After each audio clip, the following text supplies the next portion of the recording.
നമുക്കറിയാം, ഒരു വ്യക്തി ജനിക്കുമ്പോൾ മുതൽ മരിക്കുന്നോടം വരെയുള്ള അവൻ്റെ ജീവിത കാലഘട്ടത്തെ അതിമനോഹരമാക്കി തീർക്കുവാനായിട്ട് അവനെ സഹായിക്കുന്ന 4 ഘടകങ്ങളുണ്ട്.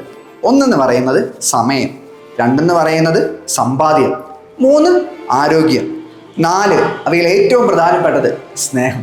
നമുക്കറിയാം, ഒരു കുട്ടി ജനിക്കുമ്പോൾ മുതൽ അവൻ്റെ ജീവിത സമയം ആരംഭിക്കുകയാണ്.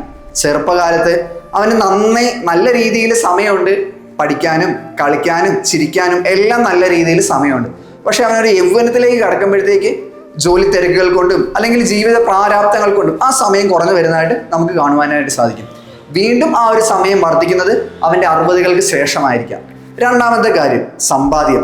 നമുക്കറിയാം, നമ്മുടെ മാതാപിതാക്കൾ LKG മുതൽ ഡിഗ്രി, ഹയർ സ്റ്റഡീസ് അങ്ങനെ എല്ലാം നമ്മളെ വിടുമ്പോഴത്തേക്ക് നമ്മളോട് പറയുന്ന ഒരു കാര്യമുണ്ട്: നന്നായിട്ട് പഠിച്ച് നല്ല രീതിയിൽ ഒരു ജോലി മേടിച്ച് നല്ല സാലറിയുള്ള ഒരാളായി തീരണമെന്ന്.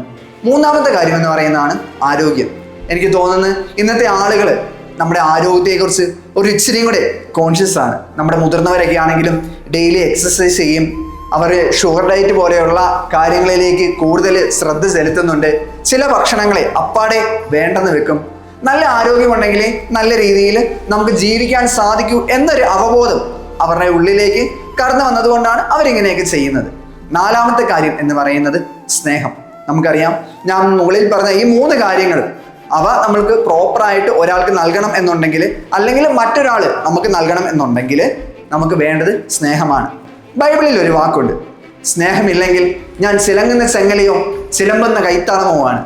അപ്പം നമ്മുടെ ജീവിതത്തിൽ നല്ല രീതിയിൽ സ്നേഹിച്ച് നമ്മുടെ ആരോഗ്യമൊക്കെ സംരക്ഷിച്ച് നമ്മുടെ സമയം അത് പക്കയായിട്ട് വിനിയോഗിച്ച് നല്ല രീതിയിൽ സമ്പാദിക്കുവാനായിട്ട് നമുക്ക് പരിശ്രമിക്കാം.